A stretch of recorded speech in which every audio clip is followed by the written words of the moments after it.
So I see that our phenomenal Congress has passed a bill into law now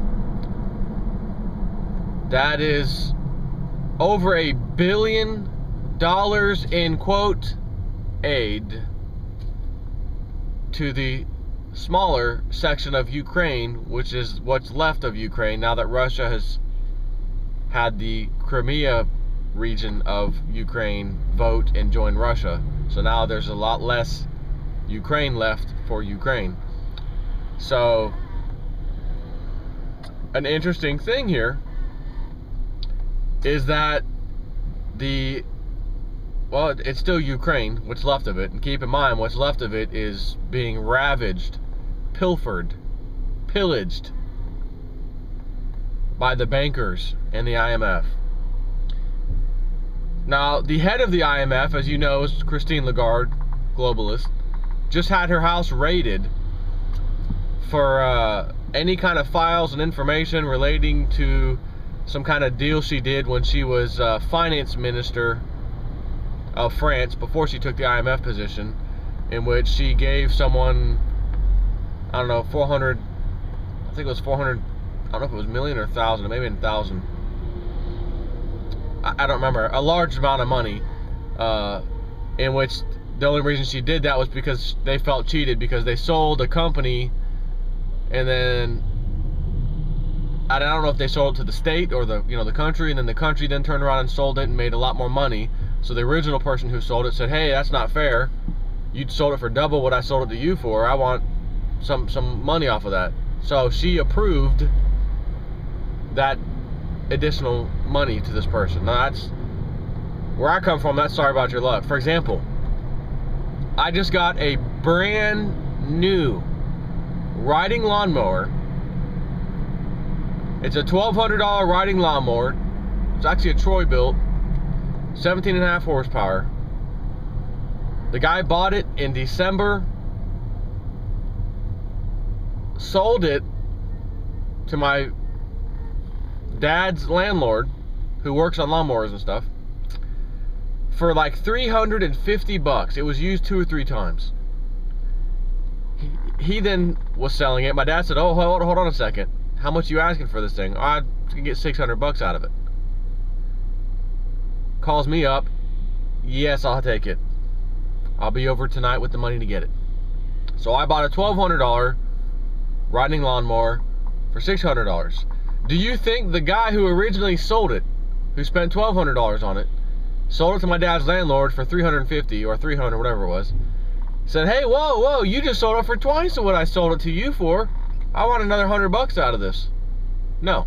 And if he did, the guy's gonna tell him, "No, we already did the deal. You were satisfied with the deal. Don't come back asking for my money." But Christine Lagarde said, "No, we'll take care of you." So she's being investigated for some type of fraud, and they raided her house literally days ago. That's a little bonus in this video. So the Ukraine owes the EU and the IMF a few $1 billion in loans repayment. And now that they lost the Crimea region of something like 50 million people are no longer paying taxes and whatnot to Ukraine, they are now doing that to Russia because they are part of Russia now. You could imagine how little money is now coming into Ukraine in order to pay back even a penny of loan money to the IMF, again, Christine Lagarde, IMF and EU banks. So our government passes a law saying, well, this is for aid. This $1 billion+ is for aid for the Ukraine, the people of the Ukraine, which in reality is code word for you just got your money back, IMF and EU banks.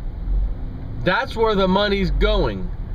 The people of Ukraine, the jobless in Ukraine, anyone affected by this little brief civil war deal that happened, gets nothing. Absolutely nothing. You get nothing. Good day, sir. Yeah, but I thought, good day, sir. Willy Wonka.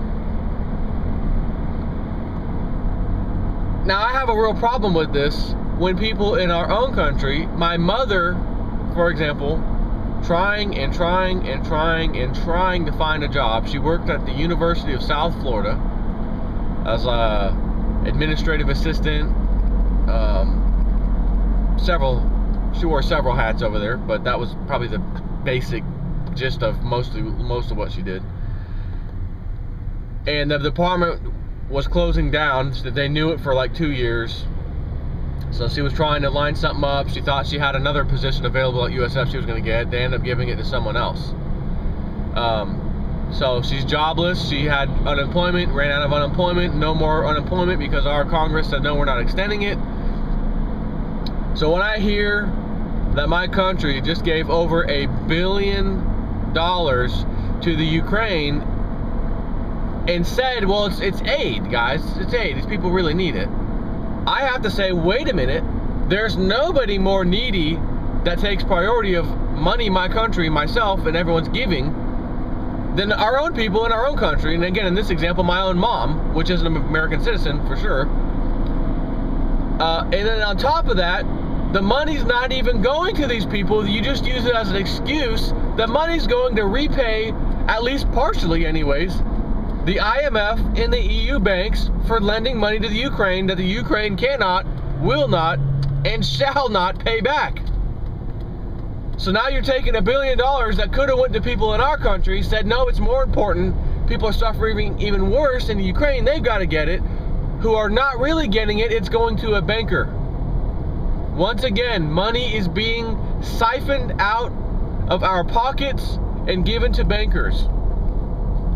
And the only people paying for this are the only people who are actually working and have jobs.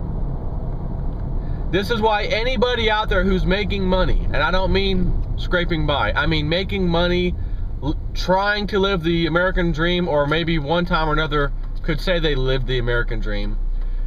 The taxes you pay, the fees you pay, you are the ones. You are the people paying for all of this. As well as the jobless people in America and their welfare, their aid, medical aid, Medicare, etc. I think me and my dad were talking the other day, and he was talking about how like 100 million people in our own country are reliant on the government. In other words, they're getting some kind of payment from the government. Out of all the ways there's you can get money, whether it's Medicaid, Social Security, welfare, you name it. I mean, every way you can get something. Over 100 million people in our own country are getting it, okay? They say that somewhere around 150 million people work, or are the working class, right? There's 100, that's half of the population, basically. I don't think that half the population's really working, to be honest with you. First of all, you have a lot of retirees, etc., and that doesn't mean old gray-haired people. There's plenty of people 50, 60 years old that are retired. And then you have 70, 80 plus year olds as well. Okay. Then you have children who are not working. Let's say they're under the age of 18 or so, most of which are not working. Then you have those 18 to 22, 24, whatever, in college, not really working either, because they're getting their college degree so they can get out and work. Then they get out and work, or try to work, can't find a job, and are stuck for God knows how long until they finally land a job. And then usually it's not even a job that they wanted anyways. So then they become a statistic of the ones who aren't really paying for everyone else because they're just scraping by anyways. So they're getting minimal taxes taken out of their check. They're also making minimal money as far as the salary goes. They've got this huge amount of money to pay back that they can never get out of, never default out of, never bankrupt out of. You're stuck with it for life. So the actual real number of real working people that actually contribute is so minimal. That's why you can see the national debt went from $9 trillion when Obama took office in 2008 to almost double that, $18 trillion now in the year 2014, which is 6. Okay, I was gonna say I thought that was 5. 6 years later. And it's not like we went from 1 trillion to 2 trillion, because you could still say, well, that's doubling it. That's terrible, and it is. Doubling any number is pretty bad. But when it's already 9 and you double 9 in a matter of 6 years, that's worse than terrible. It took our country from 1776, I think, till like 1980 or thereabouts to get our first $1 trillion in debt. Most of which, by the way, was accumulated after the Federal Reserve took shape in 1913. And we had to start paying interest on the money we created from the Federal Reserve to people who would buy those bonds. And it just accumulates and accumulates more and accumulates more. Because what people don't understand is when you borrow that money, someone gets a bond, and let's say it's a 30-year bond, Treasury. They're getting interest on that bond for 30 years, and then they're paid back in full. So you have them getting paid back in full, plus the interest they've accumulated. That money has to come from somewhere, so we print more of it, which is borrowed in, to pay that original person back for lending us the money, so to speak. And it just keeps ballooning. That's why this system is doomed to fail. They've known it was doomed to fail, and they have to continue their system if they can, and they know that its days are numbered. So one of the things that they do at the end of the paper fiat money cycle is back it by gold and silver and hope to extend their power longer. But the chaos that can ensue when that happens could be enough to overthrow all of them and have the rest of us start something new.